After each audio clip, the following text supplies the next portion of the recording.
iman yang bertumbuh ya, dan kita pada pagi hari ini akan belajar dari Kejadian 13 ayat yang pertama sampai dengan ayat yang ke-18. Kita akan belajar dari kisahnya Abram ya, waktu itu namanya masih Abram ya, bagaimana Abram dan Lot berpisah gitu. Kita lihat di ayat yang pertama, maka pergilah Abram dari Mesir ke tanah Negeb dengan istrinya dan segala kepunyaannya. Dan Lot pun bersama-sama dengan dia. Adapun Abram sangat kaya, banyak ternak, perak, dan emasnya. Ia berjalan dari tempat persinggahan ke tempat persinggahan, dari tanah Negeb sampai dekat Betel, di mana kemahnya mula-mula berdiri antara Betel dan Ai. Ke tempat mesbah yang dibuatnya dahulu di sana, disitulah Abraham memanggil nama Tuhan. Disitulah Abram memanggil nama Tuhan ya. Jadi hal yang pertama yang kita bisa belajar dari Abram, bagaimana Abram itu bisa memiliki iman yang bertumbuh ya, itu dimulai dari doa. Dan kalau kita bisa bertanya gitu, apa buktinya kalau imannya Abram itu bertumbuh gitu, dan ini dimulainya dari sebuah doa. Nah ini sebenarnya kalau kita belajar, kita bisa sama-sama lihat bagaimana di ayat ke-12 itu sebenarnya sebelum kisah Abram dan Lot ini berpisah, sebenarnya dimulai dari ayat ke-12 itu kalau kita lihat Abram itu melarikan diri sebenarnya gitu ya. Jadi Kejadian 12 ayat 10 itu kan waktu itu terjadi kelaparan hebat di Kanaan gitu ya. Nah, jadi berbeda dengan saat dia dipanggil keluar dari Ur Kasdim, di mana kalau dia keluar dari Ur Kasdim itu Tuhan berfirman kan gitu ya. Tapi kalau di ayat 12 ini Alkitab nggak mencatat kalau Tuhan itu suruh Abram pergi ke Mesir gitu. Tapi Abram itu pergi ke Mesir itu atas inisiatifnya sendiri, dan itu didorong karena rasa takut. Karena waktu itu ada kelaparan hebat gitu. Nah, ini menunjukkan sebenarnya imannya Abram itu lagi goyah pada saat itu gitu, dan dia lebih fokus untuk melihat masalah kelaparan itu sendiri daripada melihat pemeliharaan Tuhan gitu. Dan waktu itu kalau kita masih ingat kisahnya atau nanti boleh dibuka-buka lagi, dia sempat kompromi gitu ya, kompromi menukar kehidupan yang benar gitu ya, demi dia berusaha menyelamatkan dirinya sendiri gitu. Jadi waktu mendekati Mesir, Abram merasa terancam karena kecantikannya si Sarai, dan akhirnya dia minta Sarai berbohong, pura-pura ngaku sebagai saudaranya supaya nggak dibunuh gitu ya. Nah ini menunjukkan sekali lagi kegagalan iman gitu. Dia gagal menjadi pelindung bagi istrinya, dia berusaha untuk memanipulasi, mengendalikan situasi dengan cara berbohong gitu ya, daripada percaya pada perlindungan Tuhan yang sudah sebenarnya menjanjikan sama dia hal yang besar gitu. Nah, puncak kegagalannya dia itu justru ketika Firaun yang tidak mengenal Tuhan justru negur Abram karena ngusir Abram ya, karena ketidakjujurannya dia gitu, dan akhirnya hasilnya dia ya dalam tanda kutip dia menerima teguran oleh dunia akibat dari kesalahan yang dia lakukan gitu. Akibatnya dia diusir dari Mesir dengan kondisi yang dipermalukan secara moral, dan itu dicatat dalam Alkitab. Meskipun pada saat itu dia bawa banyak harta gitu ya. Nah, jadi di sini sebenarnya kalau kita lihat di Kejadian 13 ini momen di mana Abram itu mengalami yang namanya restorasi gitu ya. Restorasi di mana waktu di Mesir dia bertindak berdasarkan self preservation atau berusaha menyelamatkan diri sendiri. Nah, kalau di Kejadian 13 ini kita lihat ada perubahan radikal gitu ya, perubahan radikal yang dimulai dari mesbah gitu. Dia mulai dari doa. Hal yang pertama yang Abram lakukan waktu dia keluar dari Mesir, dia kembali ke mesbah. Dia kembali berdoa gitu ya, titik di mana dia terakhir kali intim dengan Tuhan. Dia menyadari bahwa kekayaan yang dia bawa dari Mesir itu sebenarnya toh pada akhirnya nggak ada artinya kalau tanpa penyertaan Tuhan gitu. Jadi bukan uang gitu ya, bukan harta benda yang terutama, tetapi yang paling penting itu adalah bagaimana penyertaan Tuhan gitu ya. Jadi kita lihat bagaimana Abraham mengalami restorasi atau perubahan pola hidup gitu ya. Nah, kita lihat di sini juga di Mazmur 51 ayat 10 sampai dengan ayat 12 dalam terjemahan The Message ya, dibilang di sana, ya Allah, ciptakanlah awal yang baru dalam hidupku gitu ya. Nah, ini mengingatkan kita juga gitu untuk kita setiap hari minta tolong sama Tuhan supaya Tuhan menciptakan awal yang baru terus-menerus di dalam kehidupan kita gitu. Bentuklah minggu penciptaan gitu ya, seperti awal yang baru gitu. Minggu penciptaan itu di mana satu minggu yang sangat berarti, sangat meaningful, di mana Tuhan menciptakan segala sesuatunya dari nol gitu.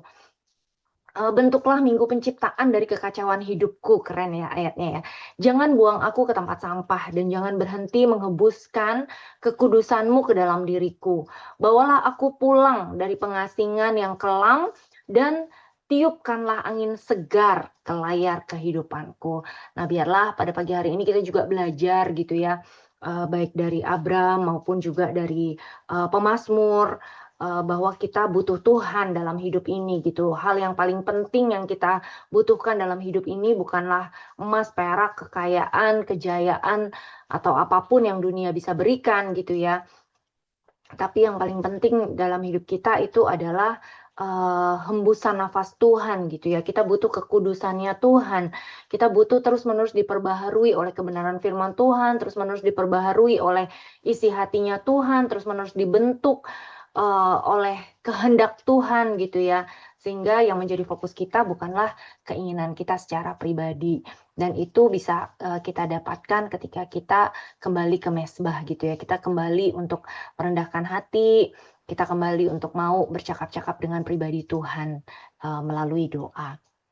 Jadi hal yang pertama supaya kita bisa mengalami pertumbuhan iman, kita bisa belajar untuk memberi diri kita untuk terus-menerus berdoa dan terus-menerus diperbaharui oleh kehendak Tuhan, oleh kebenaran firman Tuhan. Dan hal yang kedua, kita belajar dari ayat yang kelima, dikatakan juga Lot yang ikut bersama-sama dengan Abram mempunyai domba dan lembu dan kemah. Tetapi negeri itu nggak cukup luas bagi mereka untuk diam bersama-sama.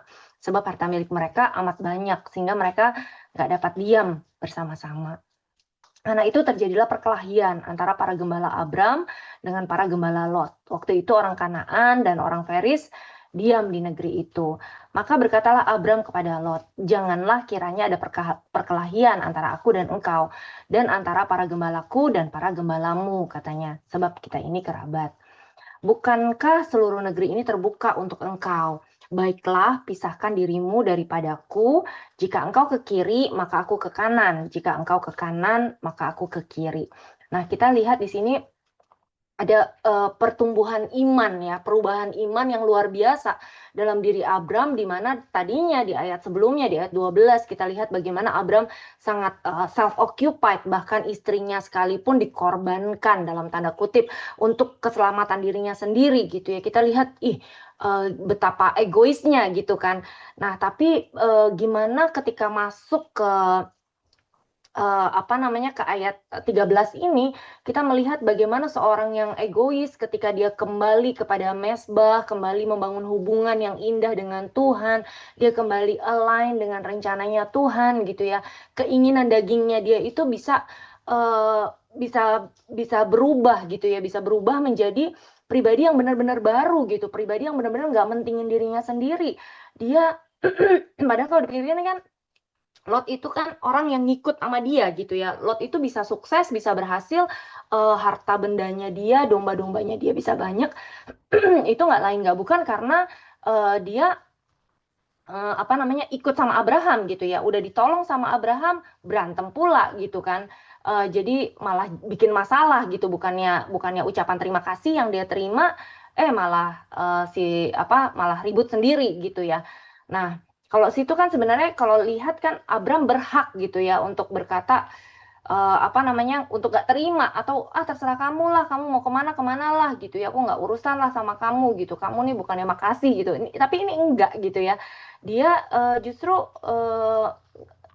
sama sekali nggak egois gitu. Dia bilang, bukankah seluruh negeri ini terbuka buat kamu gitu. Suruh pilih si Lotnya gitu. Baiklah, pisahkan dirimu daripadaku. Kalau kamu mau ke kiri aja gitu. Aku ke kanan, maka aku akan ke kanan. Jika kalau kamu ke kanan, aku akan ke kiri gitu.